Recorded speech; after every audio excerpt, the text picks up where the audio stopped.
Aucun architecte de golf n'a repris le concept d'un trou que je trouve vraiment génial à Augusta. Et je trouve ça incroyable, hallucinant. Alors je dis aucun, je connais pas tous les parcours du monde. Ça existe forcément, mais j'ai dû en voir un ou deux, mais tellement peu, je trouve ça incroyable. C'est ce qu'on va voir dans cette vidéo. Salut, moi c'est Nicolas, je suis architecte de golf depuis 2000. Sur cette chaîne, on parle architecture de golf.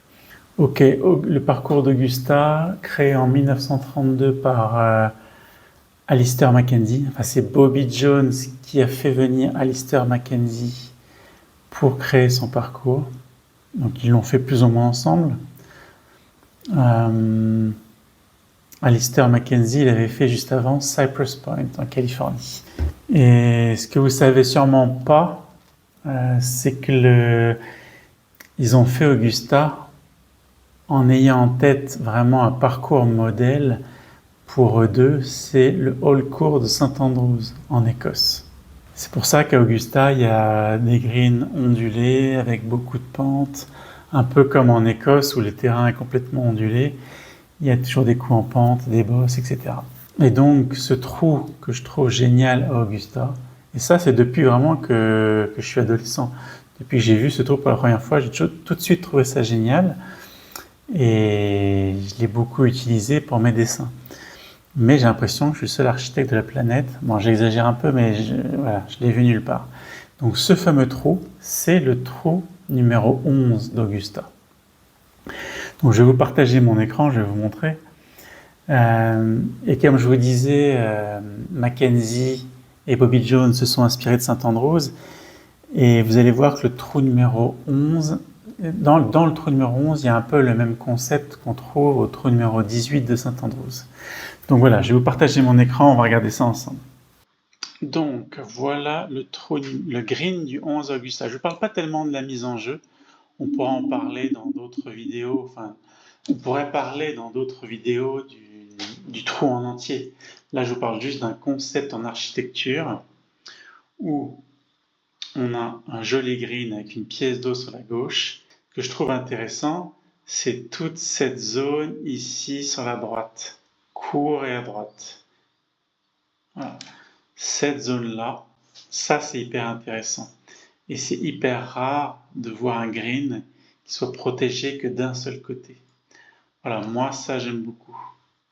Ce qui est intéressant de noter sur ce trou, c'est que là ici une bosse et ici aussi une autre bosse. Ce qui fait que si on tape sur le côté gauche de la bosse, la balle revient un peu vers le green. Alors évidemment, si on tape sur le côté droit, elle part. Mais tout ce qui est là-bas, tout ce qui est à droite du green, on a une approche. Donc voilà.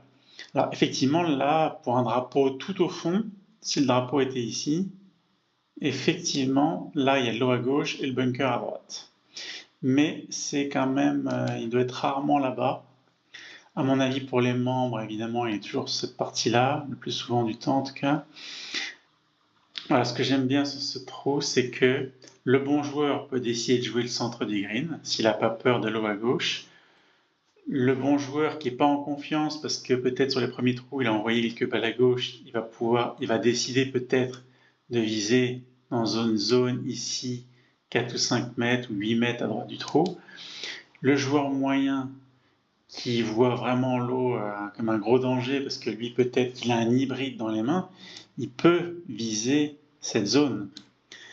Et ça c'est intéressant. C'est là où on a de la stratégie.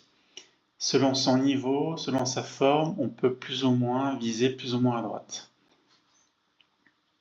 Alors je ne dis pas que l'approche de la droite est facile, mais on peut quand même faire approche putt. C'est pas comme si on était plugué dans un bunker ou dans du gros rough avec de l'eau de l'autre côté.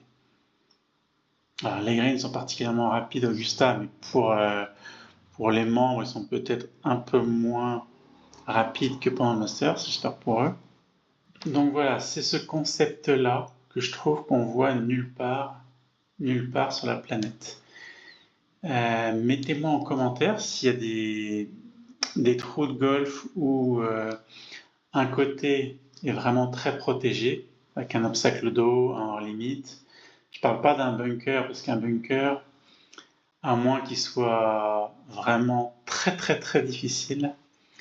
Un bunker, on peut toujours s'en sortir, aller sur le green. Pour un joueur, on va dire, moyen. Là, l'obstacle d'eau, c'est directement la pénalité et le drop. Donc, dites-moi dans les commentaires si vous connaissez un trou où il y a vraiment un gros danger, obstacle d'eau hors limite à gauche, proche du green, et de l'autre côté, rien.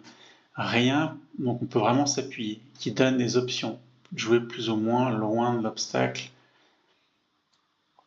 Là, j'en profite en même temps pour vous montrer que après le 11, là, quand on arrive sur le green du 11, quelque part, on voit déjà le trou numéro 12, juste derrière. Et ça, j'aime beaucoup le lien. D'ailleurs, le fairway ne s'arrête pas.